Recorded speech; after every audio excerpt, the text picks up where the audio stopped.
بنگلہ دیش میں بچوں کو نقلی ہتھیار دے کے ان کو کافروں کو مارنے کی ٹریننگ دی جا رہی ہے. یہی چیز پاکستان میں ہوتی ہے.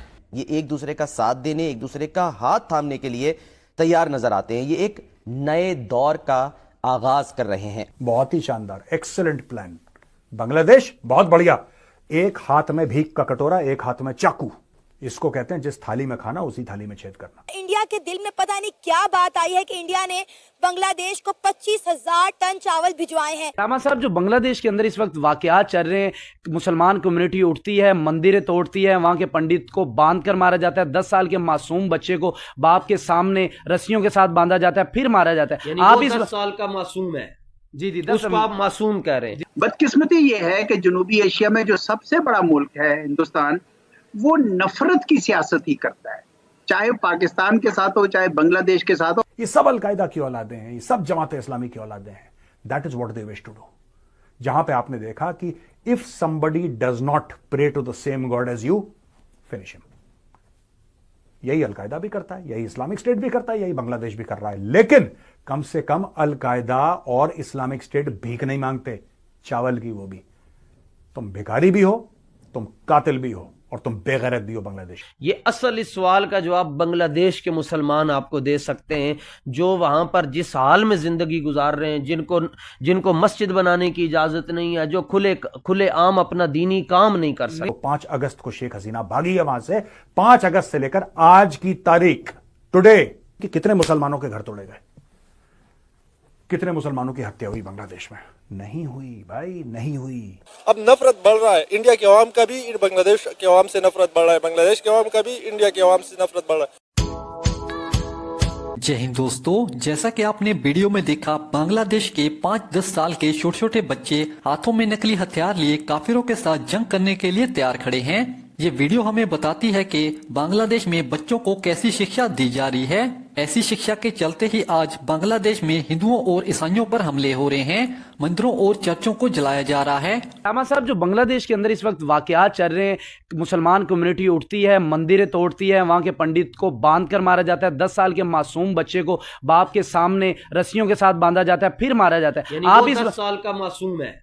جی اس کو آپ معصوم کہہ رہے ہیں. جی. اور فلسطین کے اندر جو ہزاروں معصوم، وہ بھی معصوم ہے. آپ کیا اس طرح اس چیز کا دفاع کرتے ہیں کہ اگر ادھر مسلمانوں پہ ظلم ہو رہا ہے تو یہاں پر ہندوؤں پر ظلم ہو رہا ہے؟ جو پہلا جملہ ہے وہ آپ نے نہیں سنا.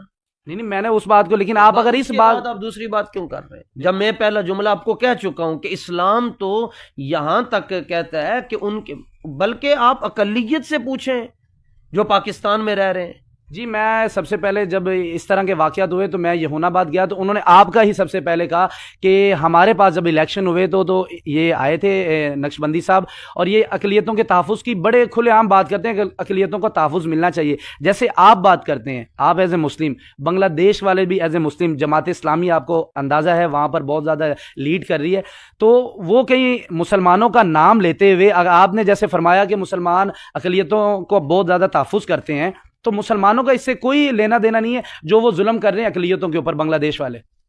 نہیں، میں آپ کو عرض کر رہا ہوں کہ دیکھیں، مجھ سے تو آپ اسلام کا مسئلہ پوچھیں گے نا، اس کے بعد مسلمانوں کا، بنگلہ دیش کے مسلمانوں کا، اسلام کا اور مسلمان کا. میں آپ کو وہ مسئلہ بتا چکا ہوں.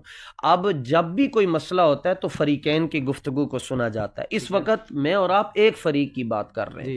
یہ اصل اس سوال کا جواب بنگلہ دیش کے مسلمان آپ کو دے سکتے ہیں، جو وہاں پر جس حال میں زندگی گزار رہے ہیں، جن کو مسجد بنانے کی اجازت نہیں ہے، جو کھلے عام اپنا دینی کام نہیں کر سکتے. نہیں علامہ صاحب، دیکھیں، مسلمان بڑا کھلا وہاں کام کر رہے ہیں. جسٹ 10% ہندو وہاں پر رہ رہے ہیں، 80% مسلمان ہیں، 10% مزید اقلیتیں وہاں پر موجود ہے، تو ان کو تو کسی قسم کی روک توڑ نہیں ہے. آپ اٹھا کے آپ سوشل میڈیا دیکھ لیں، آپ ریسرچ کر لیں، وہاں پر تو کسی مسجد کے اوپر حملہ نہیں ہوا.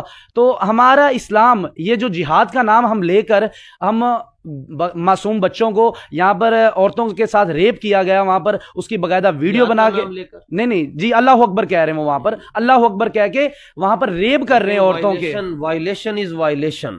وائلیشن ہے، اس کو کسی مذہب کے ساتھ آپ نہیں جوڑ سکتے. جی. آپ کہہ رہے ہیں یہاں اللہ اکبر کا نام لے کر ایسے کیا گیا، بالکل، اور قصور ویڈیو بنا کر انہوں نے ڈالی، اور پوری دنیا میں جو مسلمانوں کی بچیوں پر جو ظلم ہو رہا ہے سارا چھوڑ دیں. ڈاکٹر عافیہ صدیقی کا کیا قصور ہے؟